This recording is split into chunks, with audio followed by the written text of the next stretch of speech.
Então, agora num ambiente diferente, continuando o diagnóstico, eu estava falando justamente a respeito, falei da pelvimetria, né, que é o exame mais recomendado, e em relação à ressonância magnética e o raio-x, eles não vão ter tão utilidade porque a gente não consegue classificar tão bem essa pelve, né, de acordo exatamente com o raio-x. Então, além de poder ser... não é tão perigoso para a mãe, né, para o bebê, né, que ele já está bem desenvolvido. Mas eles não vão ser tão relevantes e também não são tão disponíveis, não são tão fáceis aí numa maternidade a gente ter esses exames, né, que não vão revelar tanto. Então, o exame físico do toque vaginal e das medidas extrínsecas externas vão ser as melhores possíveis, né? Então é isso. Vamos falar a respeito do estreito superior. Então, o estreito superior é esse primeiro lugar onde vai fazer a insinuação do bebê na bacia, né? Então, e a apresentação, inclusive, é em relação ao estreito superior, né? A gente tem que passar do estreito superior para chegar no famoso plano zero de Deli, né? Que é lá no estreito, nas biespinhas isquiáticas, né? E uma coisa muito importante da gente pensar a respeito do assunto é quando a gente fala dos diâmetros, né? Então a gente tem dois diâmetros aqui. O diâmetro anteroposterior e o diâmetro transverso, né? Esse diâmetro anteroposterior ele tem que ser menor, no máximo maior do que 10 centímetros, e o transverso tem que ser maior do que 12 centímetros para não ser considerado com risco de distócia, né? Não, não ser considerado reduzido. Então esses são os pontos, né? E isso é relevante, esse tamanho é relevante, porque a gente consegue justamente fazer um exame físico e consegue delimitar justamente as características desse diâmetro posterior, beleza? Então, a gente vai lembrar ali daquela parte, né? Essa parte aqui é totalmente de estática fetal. Então você lembra justamente da conjugata do diagonalis, que vai lá da sínfise púbica, da parte inferior da sínfise púbica, até a região lá do promontório, né? Então, essa é a famosa conjugata diagonalis. Ela é cerca de 1,5 centímetros maior do que a conjugata vera-obstétrica, né?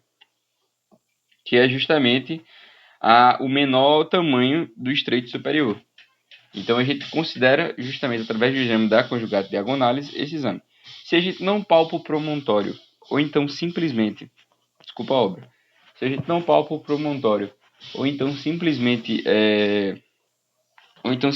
o nosso queridíssimo conjugata diagonalis, ela tem 11,5 centímetros, ou seja, 1,5 centímetros a mais do que o tamanho original, então a gente considera a bacia boa, certo? Então, não palpar o promontório significa que a bacia é boa, quer dizer que é maior do que aquela distância. Então, você geralmente coloca o dedo, é bimanual, coloca o dedo e tenta justamente pegar na região subpúbica e tocar com a ponta do dedo no promontório. Você mede essa distância e a partir daí você tem a conjugata diagonalis dessa forma, né? E é só subtrair 1,5 se for aí menor do que 10. Se for maior do que 10, a gente tem um tamanho legal. Então, basicamente é isso, né? Então, quais são os elementos que a gente vai considerar aí? É bom, né? Que vai ser considerado aí uma distócia de estreito superior. A gente vai ter um conjugado diagonalis que seja menor do que 10, certo?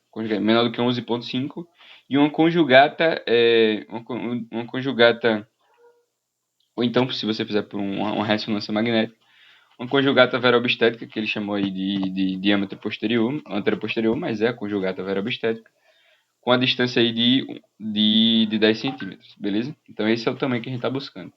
Quais são outras características? Então vamos imaginar as apresentações. Então a gente tem a apresentação. Então imagina uma apresentação, as apresentações altas, né? Então uma apresentação alta ela costuma ser derivada de um problema do estreito superior. O nosso queridíssimo bebê não conseguiu passar dessa bacia e aí se manteve alta, né? Ou seja, quer dizer que ele está muito distante do plano zero dele, ele não chegou justamente no nosso queridíssimo negócio. E essas apresentações altas elas vão aumentar o risco de quê? De apresentações de distócias de apresentação e distócias de situação. Então, o bebê, por estar muito alto, não ter se insinuado, ele vai começar a aparecer de ombro, ele vai começar a aparecer com deflexões, ele vai começar a aparecer com até mesmo em posição pélvica. Então, isso é importante a gente entender, né? Então, outras alterações são justamente as apresentações de situações transversas e apresentações defletidas, que são as apresentações cefálicas, porém com deflexão. Beleza? Deu para entender essa lógica? Então, tem muito a ver justamente com esse diâmetro, né? Então, a apresentação alta... cadê? Deixa eu botar a setinha aqui. Então, a apresentação alta, né? Volta. A mulher tem contrações efetivas, mas a cabeça não insinua. Por quê? Porque a gente tem um obstáculo mecânico, que é o osso, né? O osso que forma o estreito superior. Ele não tem tamanho suficiente. Beleza? Então, as apresentações defletidas, né? A cabeça ela tem que ficar fletida e flexionada perto do tórax. Então, ela não fica assim. E situações como situações transversas, né? Então, tudo isso é considerado justamente uma distócia de estreito superior. Beleza? Então, deu para entender essa lógica, né? Derivado de distócia membro superior. Tem como suspeitar isso aí no nosso queridíssimo pré-natal, né? Se você fez um exame bem feito lá do tamanho da bacia, você começa a suspeitar. Esse estreito superior está curto. A gente pode ter apresentação alta, a gente pode ter apresentação de deflexão, a gente pode ter situação transversa, a gente tem justamente uma conjugata posterior, ou conjugada diagonais de, sei lá, 9 centímetros. Então, geralmente é pequeno. Então, se o bebê for macrossômico e estiver junto com isso aí, a gente não pode correr o risco de fazer o trabalho de TAP, ou então a gente faz uma prova de trabalho de parto e no insucesso ir direto para a nossa queridíssima cesárea, né? Então, o estreito médio, né? Vamos pensar no estreito médio. Então, como é que a gente suspeita? A gente está diante dos menores diâmetros, né? Que a gente vai ter aqui. Então, o exame que a gente pode fazer, inclusive, é esse exame sacromédio púbico, em que a gente coloca o dedo médio e a gente pega a referência do nosso queridíssimo cóccix, na metade do cóccix, e também vai lá e faz a medida do nosso queridíssimo da sínfise pública, abaixo da sínfise pública. Isso aqui não deve ser palpável em grande parte, beleza? Então, na ginecoide a gente não palpa isso, a gente não consegue palpar isso aí. Se a gente conseguir palpar, a gente está diante de uma provável distócia de estreito médio. Você pensa, mas isso é de estreito inferior. Mas é uma medida indireta do estreito médio. Outra medida muito importante é o diâmetro bispin esquiática, né? Muito importante nesse sentido, beleza? Outro diâmetro que a gente pode fazer, que também é muito comum da gente fazer uma análise do estreito inferior, mas aqui no estreito médio a gente já faz, é o diâmetro bituberoso. Então a gente vai fazer essa medida aqui, ó, supra-ânus, né? Então a gente pega uma fita métrica, tenta achar, tenta palpar os dois tubérculos, né? Os dois tubérculos púbicos, né? As duas tuberosidades púbicas, né? E enquanto ao mesmo tempo a gente vai fazer o quê? A gente vai justamente se posicionar aí no ambiente acima do orifício anal, certo? Então, basicamente, essas são as medidas do estreito médio, né? Então, coisas como, por exemplo, a espinha esquiática proeminente, as paredes da nossa queridíssima vagina um pouco voltadas para o centro, um diâmetro bituberoso que seja pequeno, diâmetro bituberoso pequeno, espinhas ciáticas proeminentes, um bebê que está preso no plano nasal de Deli, né? E também apresentações que a gente vai chamar de occipito transversos e occipito posteriores, né? São características aí da nossa queridíssima eventos malucos aqui, né? A nossa queridíssima luz, onde é que ela tá? O que está acontecendo com ela, né? A luz tá desligando e voltando. A gente está diante de eventos apocalípticos. Mas enfim, continuando. Então, todas essas alterações marcam alterações de estreito médio, né? Então, espinhas ciáticas bem proeminentes, bem como um sacro bem proeminente, né? Ou seja, se você conseguiu palpar lá o nosso queridíssimo diâmetro sacro-médio púbico, é um sinal justamente de que está tendo algum problema no estreito médio, né? Então, na posição ginecológica, a gente mede esse distúrbio, a gente mede esse diâmetro bituberoso, né?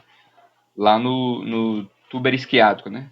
Tuber isquiático, acho que é isso, o nome dessa estrutura anatômica, beleza? Então, esse diâmetro bituberoso abaixo de 10 centímetros, a espinha isquiática saliente, polo cefálico no plano zero-delia, apresentações occipito-posteriores e occipito-transversas marcam justamente distócia do estreito médio. Aí você deve pensar comigo, o que é que ele quer dizer com o plano zero de Deli? Então quer dizer justamente o seguinte, que ele passou do estreito superior e ficou no estreito médio. A espinha isquiática saliente você entende, né? Porque ela pode acabar travando justamente a passagem do feto, já que o diâmetro bispinha isquiática é o menor e mais resistente desse nível aí dos estreitos. E o que é que ele quis dizer com apresentações occipito-posteriores e occipito-transversas? Então, a gente tem que lembrar justamente dos tipos de apresentações, né? Então, a gente pode ter, aí imagina que está o nariz do bebê, aqui está o occipito, né? Então, essa cabeça ela tem que se posicionar em relação ao nosso queridíssimo pube, que está anterior, pube anterior, ou então o sacro, que está posterior, certo? Então, eu vou utilizar pontos e nariz, né? Então, se o meu occipito ele está voltado posteriormente para o sacro e anteriormente aqui está o nariz, né? Então, essa apresentação ela tende a ser uma apresentação muito mais difícil de parto do que a apresentação relacionada aí à apresentação anterior. E por que essa apresentação ocorre? Então, assim como as apresentações, assim como uma apresentação transversa é para nível de estreito superior, essa apresentação occipito-posterior e occipito-transversa é para o estreito médio. Então, são tentativas do nosso queridíssimo feto de estar numa posição em que ele seja parível, né? Quando, na verdade, é uma posição que dificulta essa passagem. Então, é um forçado o feto fazer isso aqui. Então, você lembra que lá no estreito superior, para ele se posicionar, ele precisava ficar como? Ele precisava fazer com que a linha a sagital, a estrutura sagital, se posicionasse a nível de quê? Se posicionasse a nível anterior-posterior. Então, aí ele consegue justamente passar, depois dessa insinuação, do estreito superior. Quando ele chega aqui e encontra uma dificuldade, a tendência justamente é sair desse occipito que está voltado anteriormente, e esse occipito vai se posicionar mais transversalmente e mais posteriormente, né? Então ele começa a tentar virar a cabeça no intuito justamente de passá-la pelo estreito médio. Se ele não encontra sucesso aí, nós temos, portanto, uma distócia, né? Então deu para entender esse é o objetivo. Então essas apresentações são relacionadas mais com alterações do estreito médio, beleza? Então, sabe se a cabeça vai se insinuar no maior diâmetro da bacia, que é o estreito superior. Geralmente isso acontece na variedade de posições anteriores. O ponto de referência fetal vai ficar nos pontos anteriores da bacia, do lado esquerdo e do lado direito, né? Então isso é uma característica importante. Ou esse occipito ele fica do lado direito, ou ele fica bem mais centralizado, ou ele fica do lado esquerdo. Qualquer uma dessas é considerada uma apresentação saudável, principalmente a esquerda, né, que é o mais natural. Então isso aqui foi o que foi indicado anteriormente, né? Como ele precisa estar justamente dessas apresentações, essas são as formas de se apresentar. Mas como essa aqui, ó, certo? Essa é a mais, desculpa, essa aqui, assim, essa aqui é mais normal. Ela está numa apresentação aqui, occipito direito, occipito anterior direito, é a famosa OEA, beleza? Se você viu a aula lá de, de estática fetal, você vai entender essa parte. Quando a gente está diante de uma apresentação posterior, essa aqui é o que? É uma apresentação occipito posterior esquerda, concorda? Está para o lado esquerdo. Assim como a occipito sacral e a occipito posterior direita ou a occipito transversa direita ou esquerda, todas elas são apresentações ditas anormais, que vão acabar gerando, portanto, o quê? Acabar gerando uma dificuldade do parto. Beleza? Assim como a mentoniana, né? Só dá para parir a mentoniana anterior, direita e esquerda, ou então a mentoniana púbica, né? Quando o mento está voltado para o pubis, né? As famosas apresentações de face.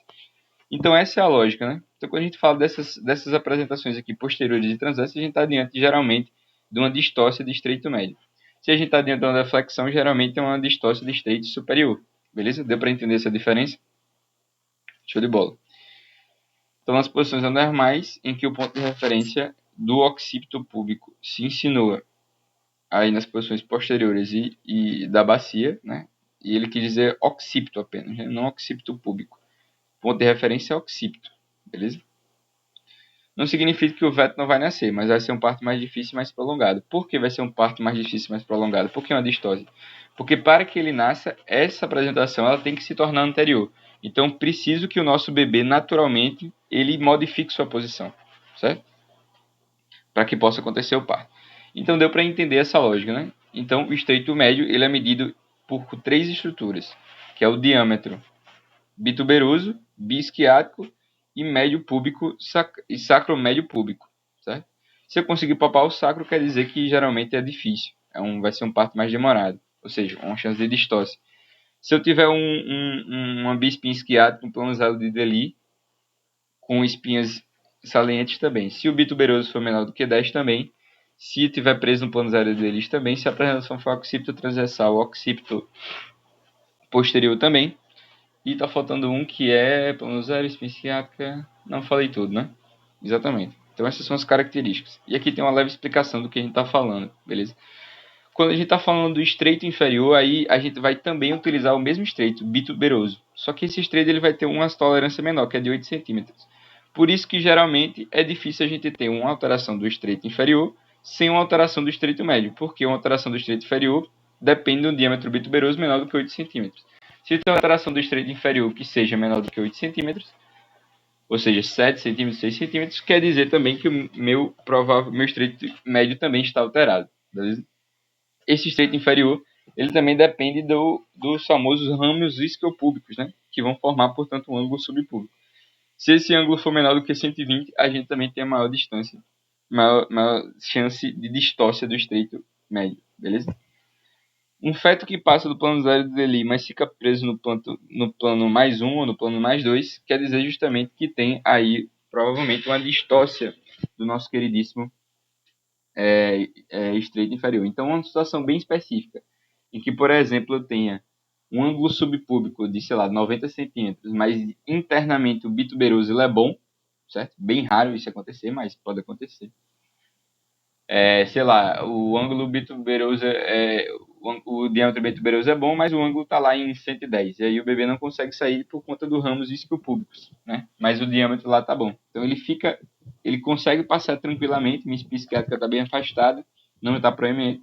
Ele consegue passar tranquilamente do estreito médio, mas não consegue passar do estreito inferior. É bem raro. Então ele não vai ficar no plano 0, vai ficar no plano 1, no plano 2. Passou da bispin-psiquiátrica, mas aí não está conseguindo sair. Então isso é importante, né? E aí a professora veio, depois dessa explicação toda, ela veio com algumas frases isoladas que justamente refletem um pouco do que a gente acabou de trabalhar aqui, certo? Então a primeira frase, se eu não me engano, foi justamente relacionada ao quê? Relacionada à apresentação alta. Então, apresentações altas aumentam a chance de distócias, de apresentação em situação, certo? Então, se o bebê está bem acima do plano zero de Deli, certo? Não chegou nem a se insinuar no estreito superior, é muito mais provável que ela apresente uma distócia de apresentação e de situação, certo? Então essa é uma característica importante, beleza? Então essa é a primeira frase que a gente tem aqui, né, citada. A outra frase fala a respeito justamente das distócias funcionais. Então quando a gente fala da distócia funcional, quer dizer justamente aí que as nossas queridíssimas, uma distócia funcional, ela justamente se caracteriza pela ausência de contração pela ausência de força para a liberação do colo. Então, duas coisas têm que acontecer. A primeira, o colo tem que ser estimulado por esse bebê, certo? E a segunda é justamente que há a necessidade de contrações uterinas. No entanto, quando o colo não é estimulado, às vezes a própria não estímulo ao colo provoca justamente uma ausência de contração uterina. Então, a distócia funcional, apesar de ser contraturas uterinas ineficientes, a culpa pode ser do próprio colo, que ao não ser estimulado, não justamente vai liberar o estímulo para manter essa contração uterina rítmica normal. Então, contrações uterinas ineficazes por falta de solicitação do colo, né? Então, não quero ver aqui para ver o que é. Eu dei uma filadinha antes, né? Dei uma lidinha antes para ver se eu conseguia aprender essas frases, né? Porque elas são muito isoladas, mas a lógica é interessante, né? Na verdade, elas falam especificamente das distócias que não estão tão bem citadas aqui, né? Então, outra coisa. Então, além do colo não ser solicitado, se ele for solicitado demais, ele pode justamente impedir a passagem do feto. Então, o aparecimento de edema de colo é demasiado e resistente, né? O colo é demasiado e resistente, pode acontecer por conta de uma solicitação excessiva das contrações uterinas sobre ele. Então, um colo que não se dilata por conta de contrações ineficientes pode acabar gerando um edema e ficando imóvel, certo? Então, o edema de colo, ele fica inflamado e edemaciado, provocando, portanto, uma dificuldade na passagem da cabeça, beleza? Deixa eu ver se eu lembro o próximo, né? Então, a gente viu justamente as características iniciais, né? Que é uma frase que a gente já havia falado em relação à questão de que distócias, apresentações altas vão facilitar a distócia de apresentação de situação. Isso a gente entendeu. E em relação às distócias funcionais, a gente pode ter um problema que o colo está sendo pouco solicitado ou solicitado demais.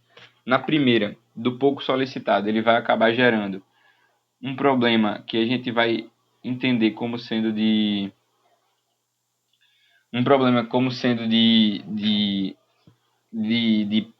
contração uterina eficiente, e a segunda é um colo demasiado e inflamado que não responde mais aí a dilatação por conta da insistência uterina. Beleza? Vamos lá, vamos para as mais conclusões. Então, outra distorção que pode acontecer é a flutuação, certo, do nosso queridíssimo bebê acima do nosso queridíssimo estreito superior. Isso vai acontecer em grande parte em apresentações de fronte, de mento e de ombro, certo? Que no caso aí é o acrômio, né? Apresentações acromiais, né? Que é o ponto de referência da nossa queridíssima situação da apresentação córnica e da situação transversa, né? Então isso é uma característica que vai ter, beleza? Deixa eu ver outra coisa que é interessante a gente falar. É muito aleatório essa parte. Eu não entendi muito o princípio dessa parte, mas tô tentando lembrar das coisas. Tem uma síndrome, que é justamente essa síndrome aqui, que eu esqueci o nome, né? Um sinal de contração uterina. Isso acontece justamente como a gente já viu, dilatação das fibras uterinas. A gente viu lá na aula de cesárea, né? Uma indicação de cesárea isso aí. E isso se dá em grande parte por conta do sofrimento fetal, não, da demora enorme para que haja evolução no parto. Então, o parto lento pode justamente acabar evoluindo com risco de ruptura por meio desse sinal em que há distensão em formato aí de 8 lá no ambiente do parto. Beleza? Vamos lá, vamos continuar, senão a gente não vai. Então, pronto. Outra característica. A ruptura prematura ou precoce das membranas indica justamente que há uma distócia, né, e uma incompatibilidade entre feto e bacia. Então, quer dizer justamente que tem aí uma desproporcionalidade fetopélvica, uma desproporção fetopélvica, beleza? E por isso que essa ruptura muito precoce indica essa alteração muito grande, certo? E aí outra coisa que pode acontecer, que indica justamente uma alteração importante, é uma procidência de membro ou procidência do cordão umbilical. Nessas alterações, que são alterações aí ditas justamente uma desproporção fetopélvica, né? É uma distócia, na verdade, de apresentação em situação, desculpa.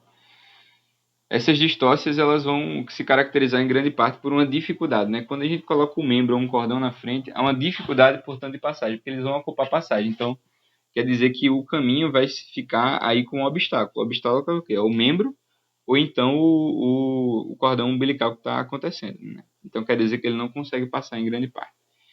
E é isso, né? E acontece justamente essa relação, essa setinha ali se dá justamente porque aconteceu uma ruptura precoce da bolsa. Então, vamos entender em relação à ruptura precoce da bolsa, né? A ruptura precoce da bolsa é um dos motivos, certo? Para que ocorra justamente aí, é um motivo justamente para a gente suspeitar de distócia, desproporcionalidade entre a cabeça e a pelve, certo? Fetopélvico. E também é um motivo para que se saia um membro ou um cordão previamente, né? Uma procedência de cordão ou de membro do feto, do membro fetal. Beleza? Aqui a gente falou da flutuação do estreito superior ou na fossa ilíaca por uma apresentação de face de ombro ou nos prolapsos de cordão, né? Então, apresentação de face de ombro. Não falou da apresentação de fronte, só de face e de ombro, né? Que são as mais extremas nesse caso.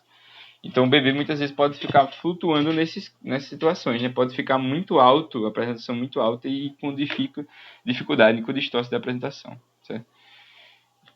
E sim, aquelas coisas que a gente falou, né? A descida e rotação lenta e estacionária em situações de occipito traco ou occipito transverso. Então, a gente tem justamente que esses casos eles vão se apresentar de forma muito lenta. O parto vai ser muito lento. Por que vai ser muito lento? Que é justamente uma distócia de estreito médio, como a gente falou, né? Esse parto vai ser lento porque o bebê só vai conseguir se colocar externamente se ele tiver uma apresentação do tipo anterior, né? Ele tem que se insinuar na posição anterior. Se ele está occipito transverso ou occipito sacro, occipito posterior, então em grande parte a gente está diante de um bebê que não tem um diâmetro muito bom, certo? E a gente vai ter um bebê que não vai sair naturalmente, porque ele precisa fazer com que esse parto ele flua se posicionando anteriormente, certo? Então por isso que é uma indicação do parto demorado. Também a gente tem uma situação em que o parto ele demora mesmo com a dinâmica e dilatação adequada, né? Então um parto ele está fluindo bem, não tem nenhuma distócia, mas por algum motivo ele se fica prolongado. E esse parto muito prolongado, muito lento, muito arrastado, também é sinal de uma distócia, né? Uma distócia mais caracterizadamente funcional. E aí a síndrome de Bandel-Frommel. Bandel-Frommel. Como é que eu vou lembrar isso? Eu não sei, né? Mas já tem muito nome, né? A síndrome de Bandel-Frommel é justamente essa característica aqui, ó. Esse formato em 8, né? Forma uma ampulheta do útero. Né? Uma ampulheta é bem melhor do que negócio. Mas é uma contração importante do útero para que a chance sair da cabeça, vai formando uma formação de ampulheta, né? Como se houvesse contrações intensas, podendo acontecer esse sinal nos casos de iminência e ruptura do útero. Então, perfeito, né? A gente tem uma ruptura do útero, aí iminente, né? Uma distensão do útero, por conta justamente dessa distócia aí grave de apresentação, né? Então, vamos tentar lembrar essas características clínicas para ver se a gente consegue ter uma noção boa do que pode acontecer durante esse ambiente distóxico, durante o ambiente do parto. Então, se a gente tiver uma apresentação alta, a gente espera mais distócia de apresentação e distócia de situação. Show de bola. Primeira coisa que a gente lembrou. Segunda coisa, o colo ele pode justamente gerar dois problemas. Ele pode não responder, ele pode ser o motivo ele pode ser pouco estimulado e isso acabar gerando justamente contrações ineficientes ou ausentes, porque justamente a gente não tem uma ativação muito grande desse colo. Mesma coisa, justamente pelo excesso de solicitação do colo, ele pode se tornar demasiado inflamado, impedindo a progressão do parto. Show de bola. A gente pode ter problemas relacionados à ruptura da membrana amniótica, né? Então, a ruptura da membrana amniótica, ela precoce, ela identifica geralmente uma distócia entre a cabeça e o feto. Então, a desproteção fetopélvica, certo? Um desses problemas vai ser justamente que a gente pode ter, um dos problemas relacionados justamente a essa ruptura também pode ser a saída dos membros ou um cordão umbilical prévio que vai justamente dificultar a saída e muitas vezes forçar uma cesariana. A gente pode ter uma flutuação da cabeça no sentido acima da nossa queridíssima pelve, acima do estreito superior, que significa exatamente uma distócia, né? Significa uma distócia, geralmente de apresentação. Então, muito comum nas apresentações de face e muito comum nas apresentações que alimento, né? Apresentações de face e nas apresentações córnicas.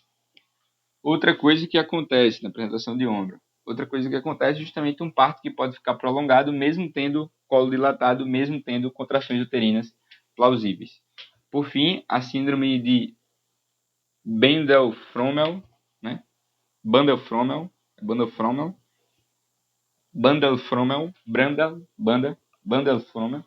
Então, uma banda fica um 8, outra banda fica um 8 também, né? A ampulheta ela tem duas bandas, Bandel-Frommels, que é justamente por conta dessa distensão derivada de uma contração uterina para tentar expulsar esse feto. Tá faltando uma, se eu não me engano. Sim, justamente essa descida lenta e estacionária de apresentações occipito-sacro e occipito-transverso que vão demorar naturalmente por conta dessa distócia de estreito médio. Show de bola?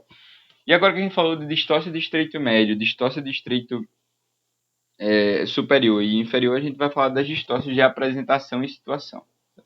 Uma característica muito importante dessa distócia é justamente quando ela apresenta-se no final com bossas serão-sanguinolentas ou cefaloshematoma. A gente já estudou isso lá na semiologia neonatal. A semiologia neonatal, ele é ela fala justamente dessa distócia, dessa apresentação aí anômala, e são apresentações que acontecem por conta de um trauma do parto, né? Então é uma tentativa justamente de responder aí às dificuldades, às distócias de trajeto, né?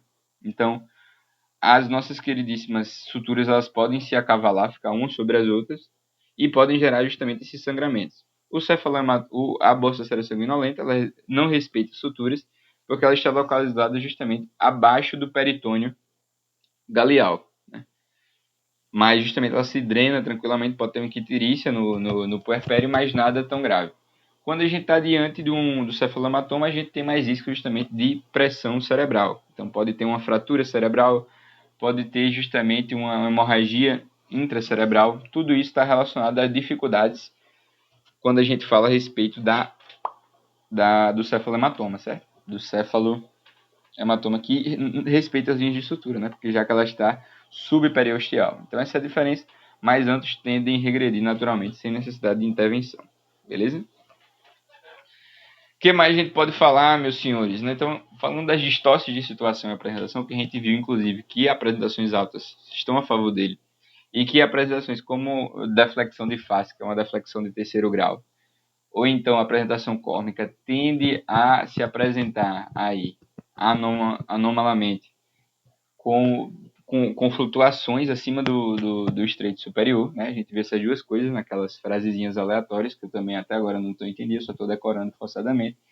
Assim como apresentações occipitals transversas e occipitoposteriores, que são justamente distócias de apresentação e situação, também vão lentificar o parto. Então, nessa lógica, a gente tem que entender o que é que ela significa, qual foi a causa dela e como é que a gente tem que tratar. Então, vamos de um em um, né? Primeiramente, vamos falar a respeito da nossa queridíssima normalidade que a gente chama de situação transversa, né? Então, quando a gente fala da situação transversa, a gente está dentro de uma apresentação que acontece chamada de apresentação córnica. Essa apresentação córnica, o bebê está localizado lateralmente.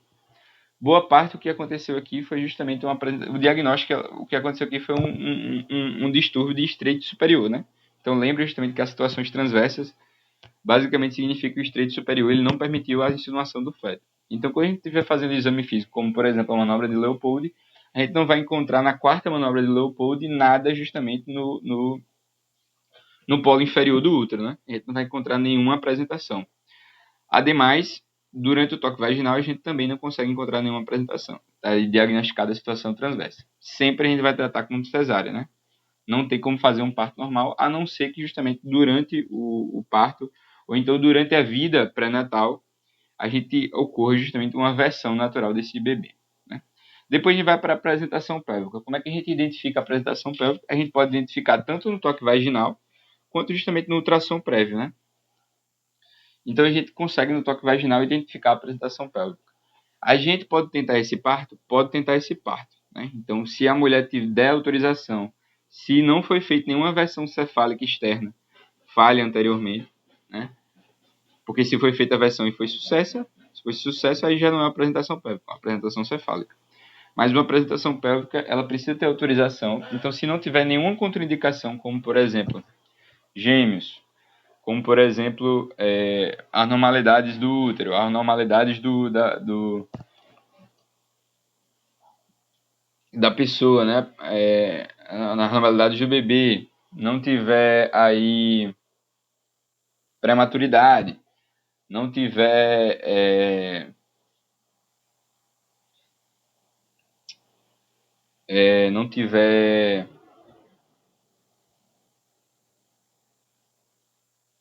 aqui meu Deus, não tiver frequência tranquilizadora, frequência cardíaca tranquilizadora, não tiver bom fluxo materno-fetal, né?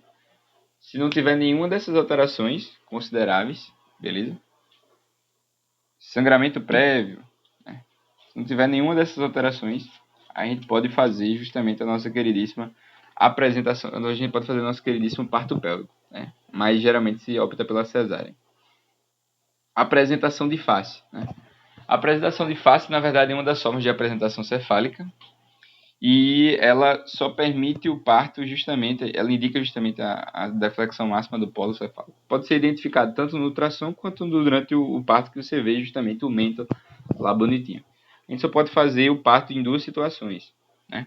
Apresentação dos mentos anteriores ou mento púbica, beleza? Nunca mento posterior ou mento transverso. Sempre as duas anteriores ou mento púbica, beleza?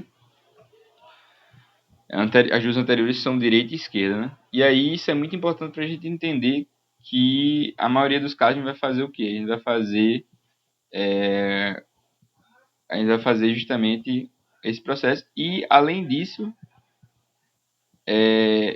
esse mente anterior, ele também existe a possibilidade de rotação interna do mente anterior, né? Então, basicamente, o bebê ele pode justamente acabar no final da situação aí, se apresentando anteriormente. Então, a gente pode deixar, fazer uma tentativa de parto, né? Mas se não evoluir por conta daquela situação, a gente não pode permitir o sofrimento fetal. Então, isso é importante. Então, apresentação de face, apresentação de fronte. A apresentação de fronte, ela é uma deflexão de grau 2, beleza? Deflexão de grau 2. E o que está apresentado aqui justamente é essa região daqui da testa ou a base do nariz, né? Ou seja, a labela ou base do nariz, beleza? É uma apresentação que geralmente a gente vai fazer uma cesárea, mas que novamente vai ter a mesma lógica aí do nosso queridíssimo, a mesma lógica do nosso queridíssimo parto mento anterior, né? A gente pode lá tentar fazer a prova de trabalho de parto, pois pode fletir ou defletir mais, mas aí a gente não pode aí insistir na tentativa. Então, se eu estiver fazendo uma tentativa diante de um parto que está com apresentação de fronte, certo? Eu vou tentar fazer a prova de parto, contudo, todavia, entretanto, porém, eu não posso deixar o paciente ficar defletindo mais, tem que vê-lo fletindo mais anteriormente. No geral, a gente parte pela cesárea. Apresentação composta. A apresentação composta ela se caracteriza justamente pela presença do quê? Do nosso queridíssimo cordão umbilical e do nosso queridíssimo membro, né? Então, é uma apresentação que eu tenho membro, um ou dois membros que vão anteriormente por conta do rompimento de bolsa amniótica, ou então justamente aí quando a gente tem um cordão. Se a gente tem a apresentação de cordão, certo? Apresentação prévia de cordão, eu não posso fazer parto normal, tem que ser parto cefálico, parto cesáreo. Se eu tenho uma apresentação de membro, eu torço para que esse membro, durante a prova de parto, ele retorne antes de apresentação pélvica. Se não estiver retornando, eu vou lá, já que vai provavelmente estagnar, eu vou lá e faço cesárea, beleza? Então é basicamente isso, né? Se eu tiver qualquer complicação em nenhum desses casos, se não melhorar a situação, eu volto. Então, se da apresentação de mento, eu tenho um aumento posterior, um aumento transverso, eu tenho que torcer para que ela se torne anterior. Se ela não se tornar anterior, cesárea. Se eu tenho apresentação de fronte, de glabela, se eu não observo mais flexão, apresento mais deflexão, fica no mesmo nível impactada, cesárea. Certo? Se eu tiver uma apresentação composta, se for de cordão umbilical, 100% cesárea. Mas se o membro estiver retornando, aí eu faço o parto normal. Se não, cesárea. Beleza? E aí a gente tem, por fim, a variedade occipita posterior e occipita transversa. Nesse caso, a gente tem provavelmente uma distócia de estreito médio, né? A gente pode se tocar a bossa, né? Nesses casos. E aí, essa apresentação ela é bem interessante porque a gente tem que esperar também que ela se torne o quê? Anteriorizada. Beleza? Lembrando que a gente pode utilizar o fórceps aí para tentar melhorar a apresentação, certo? Já que é uma apresentação o quê? Uma apresentação boa, né? Mas que está occipitada anteriormente. Então, posso utilizar o fórceps para melhorar aí a minha apresentação, ou então não esperar mais do que uma hora, beleza? Então, a gente tem que fazer a prova de parto nesses casos, todos nesses casos, mas sempre esperando a melhora, né? No caso, esse caso aí específico é o único caso de distócia de apresentação ou de situação em que eu realmente vou tentar investir numa prova de parto com fórceps, né, durante uma hora, e as demais eu só vou ver se há uma evoluçãozinha melhor durante aquele momento, se não, não insisto e vou diretamente para cesárea, beleza? Então, todas as situações são distóxicas, né, como a gente havia falado, tirando a funcional, que é a distócia apenas de contração com dilatação, faz diagnóstico no partograma, né? Então, o partograma vai ser justamente uma matéria muito boa para a gente ver, um material muito bom para a gente ver se está havendo distócia ou não, né? A gente tem outra aula de partograma que eu ainda vou gravar, e aí eu vou entender melhor essa lógica, mas é justamente no partograma que a gente vê a evolução do parto, todos os eventos que aconteceram, descritos, e aí justamente essa demora do parto durante muito tempo vai marcar o que a gente chama de de distócia, né? Geralmente o período que a gente tenta fazer prova de parto dura 6 horas, concorda? Então eu tenho justamente aí a necessidade de fazer com 4 centímetros de dilatação a amnionite, eu corto, amnionite não, a amniosecção da membrana amniótica, e aí eu tento 4 horas com analgesia, certo? Com aquelas manobras que são feitas lá, e se eu não tenho sucesso diante justamente aí dessas variações de todas essas distorções aqui presentes, aí eu corro e faço cesárea, beleza? E aí, contudo, também eu faço o portograma, ver a evolução do trabalho de parto, eu tenho que fazer exame clínico e fazer a evolução como a gente estava fazendo até agora, beleza? A apresentação de face pode ocorrer por uma disfunção da bacia do objeto, claro, né? Define-se a apresentação pela presença do mento, pode ter parto normal, mas vai ser difícil, só acontece se o mento rodar para a posição anterior. Perfeito, foi o que a gente disse, né? Então, e a gente não pode ficar insistindo durante muito tempo. E a mesma lógica para a apresentação que de fronto. Se eu fletir um pouquinho mais, beleza, pode fazer. Se eu defletir um pouquinho mais, eu elimino essa possibilidade, certo? E a apresentação do occipito posterior, ou occipito transverso, eu vou dar um tempo de 1 hora para ver se ele fica normal, né? Anterior, ou uso o fórceps. Se não, aí eu vou lá e faço o meu querido quê? Minha querida cesárea. Durante essas distorções, conduzindo o parto, através de partograma, podemos ajustar a parte difícil pelo tempo da evolução.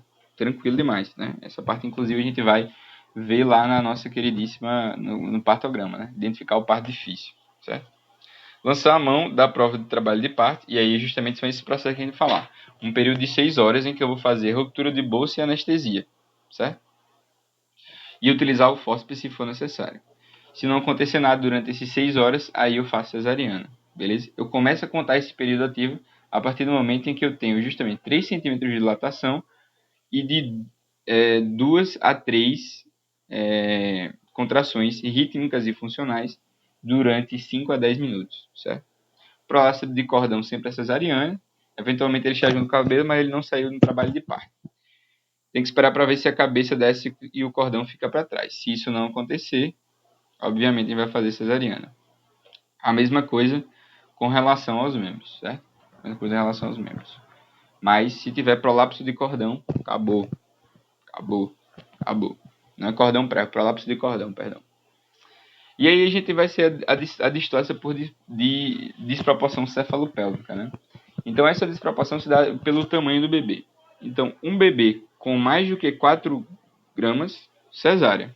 4.000 gramas, cesárea. 4 quilos é cesárea.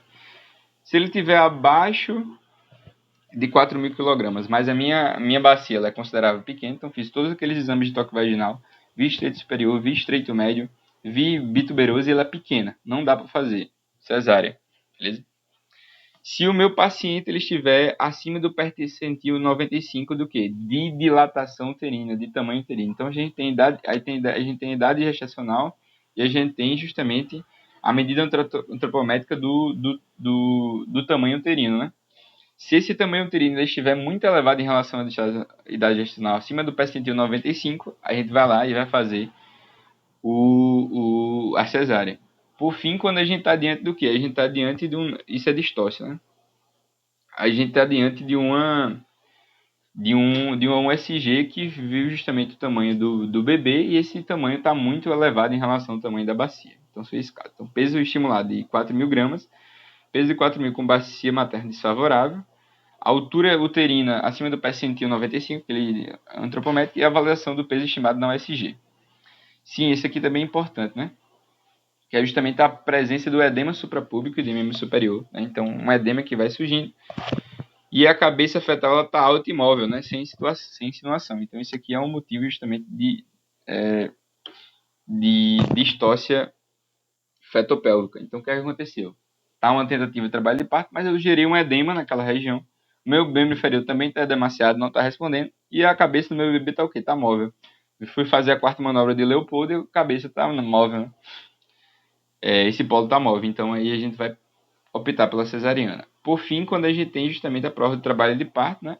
E aí, na prova de trabalho de parto, a gente tem a parada secundária da dilatação pelo partrograma, né? Então, se justamente a gente tem essa parada a gente não vai de forma alguma manter justamente esse processo, essa via de parto. Então, relembrando, 4.000, acima de 4.000, abaixo de 4.000, mas é pequena, acima do paciente 95 na altura uterina, né?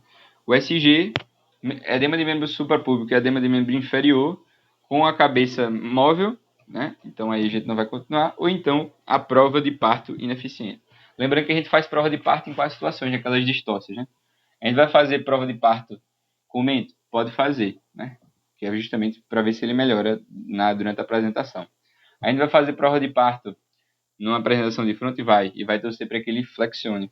A gente vai fazer prova de parto na apresentação occipito-posterior, occipito-transverso, e vai torcer para que ele faça o quê? Para que ele se torne mais anteriorizado, ou então justamente que ele evolua durante um período de 1 hora. Se não evoluir, eu tento fórceps, né? Tento fórceps, e se o fórceps não for eficiente, aí eu justamente tenho que fazer. Mas durante 1 hora só de prova de parto, beleza? Essas são as apresentações. Então, o veio de parto é determinado justamente pela prova e trabalho de parto. Observar a dinâmica uterina, fazer uma mionotomia após 4 centímetros, como a gente falou, e a duração de pelo menos 6 horas desse processo. Em tudo isso, o paciente tem que ter contrações coordenadas e eficazes. Então, só dá para fazer justamente esse processo quando a gente tem essa alteração. Depois que faz a anestesia e ruptura de bolsa, e o parto não acontece 6 horas, existe fala no trabalho de parto e a gente indica cesariana. Então, é justamente o que a gente chama de falha da prova de parto, né? Então, basicamente é isso. Show de bola? Deu para entender? Massa. Então, depois que a gente fez as distócias da região óssea, a gente tem as poucas e irrelevantes distócias de parto mola. Então, basicamente, a gente pode ter alterações no colo uterino e que são as mesmas da vulva e do períneo, né? Que é estenose e edema do colo, estenose do colo, edema da vulva, estenose da vulva, certo? No colo a gente pode ter duas coisas que podem fazer diferença, que é um carcinoma de colo uterino, ou então um mioma, né? Posicionado naquela região, que vai impedir a passagem. Esses são os mais prováveis. Na vagina a gente pode ter justamente a presença de septos vaginais transversais, ou então longitudinais ou transversais. E na vulva a gente pode ter o edema, a estenose, e no lugar do carcinoma a gente tem justamente o condiloma culminado externo, beleza? Então, repetindo, colo de útero: mioma, carcinoma, edema, estenose. Mioma, carcinoma, edema, estenose. Na vagina, septos vaginais. Na vulva, edema, estenose e condiloma culminado extenso, né? São mais raros: carcinoma de colo obstruindo a região, condiloma culminado extenso, pode causar sangramento. Aqui justamente um câncer de colo impedindo, podia ser um mioma aqui. E aqui a gente tem o carcinoma condiloma culminado a nível vaginal, né? Então, quais são os riscos das distócias do trabalho de parto? Então, insistir num parto que está justamente com distócia, ele pode gerar justamente 5 ou 6 coisas. 1, 2, 3, 4, 5, né? Então, a primeira vai ser justamente aí a coroaminite, que é justamente uma infecção que pode justamente gerar a infecção do bebê e da mãe, principalmente quando a gente tem bolsa rota, né? A gente pode ter a chamada o tocotraumatismo. O tocotraumatismo é justamente traumatismos relacionados ao parto. Então, bosta cerebral, cefalohematoma, tudo isso pode acontecer por conta justamente da insistência e de uma necessidade de trauma nessa região. Esse tocotraumatismo ele pode ser inclusive induzido, que é a necessidade justamente de fratura de clavícula quando a gente tem um bebê macrossômico que vai tentar ser parido por via vaginal. Além disso, a gente pode ter distócia de ombro, né, durante esse parto. Outras alterações possíveis por conta dessa distócia, a gente tem, é bem lógico na verdade, né? Se você passa muito tempo, você pode fazer o quê? Pode fazer o sofrimento fetal, claro. O bebê pode ficar com anóxia, né? E isso pode gerar danos irreversíveis. A gente pode ter também o óbito perinatal e tá faltando um, né? Que é bem óbvio também, que é o infecção, traumatismo, hipóxia, anóxia, óbito perinatal e tá faltando um que eu vou lembrar agora, que eu vou falar. Sim, a lesão no assoalho pélvico materno. Então, essa insistência do assoalho pélvico ela pode gerar um problema muito grave, né? E aí a mulher vai ter incontinência uterina, incontinência fecal, porque todos esses esfíncteres vão estar o quê? Vão estar falidos por conta da pressão que é feita. Então, pode dar problema a nível pélvico, né? E aí o partograma ele é muito importante, diferenciando justamente as diferentes fases, que é justamente a fase latente, a fase de aceleração e fase justamente de desaceleração, beleza? E aqui justamente aqui, ó, fase latente, que é a fase onde a gente não tem contração uterina. Aí chega no nível 4, né, que é a fase de aceleração. Aqui é onde começa a fase ativa do partograma, né? Nesse ponto justamente onde a gente atinge 4 centímetros. Aqui é justamente a dilatação uterina em centímetros. E aqui são justamente as fases em horas, né? E aí a gente pega durante esse período, a gente tem a fase de aceleração, depois a fase de desaceleração, inclinação, desaceleração, e depois a fase do período expulsivo, né? E é justamente nessa fase aqui que a gente começa a encontrar no partograma, né? Como justamente é sair da fase ativa para uma fase ativa, a fase latente para a fase ativa. Que a gente vai ficar de alerta e depois, justamente, se a gente passar 4 horas desse período em que começa a dilatação e não tiver evolução, aí o que é que eu vou fazer? Eu vou começar a tomar uma atitude. Essa atitude geralmente é a cesárea, beleza?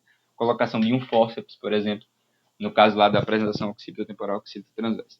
Então é importante a gente fazer o patograma porque isso vai servir justamente para a gente fazer a prova de trabalho de parto e tomar a conduta, seja por fórceps, prova de trabalho de parto, ou então a nossa queridíssima cesariana. Beleza? Deu para entender a lógica? Então, o partograma é muito bom para a gente tomar a decisão e fazer diagnóstico, inclusive, de distócia fetal. Importante lembrar sempre desse período aqui de 4 horas, né? Que geralmente acontece e que a gente vai fazer, portanto, a amionite. Né? Então, depois de 4 horas é o que a gente acontece. Depois de 4 centímetros é onde a gente vai fazer o corte lá da bolsa, justamente porque a gente está diante de um processo em que a gente precisa de estímulos contínuos nesse colo para estimular a contração e estimular esse processo. Só dá para fazer o corte quando a gente tiver o quê? Contração uterina plausível. 2 a 3 contrações a cada 5 a 10 minutos. Show de bola? Deu para entender? Esse foi o assunto, né? Muito bom assistir essa aula e assistir a aula de partograma para a gente conseguir entender como é que a gente posiciona essas distócias. Muito obrigado pela sua audiência, certo? Um abraço, cheiro, sucesso e boa sorte.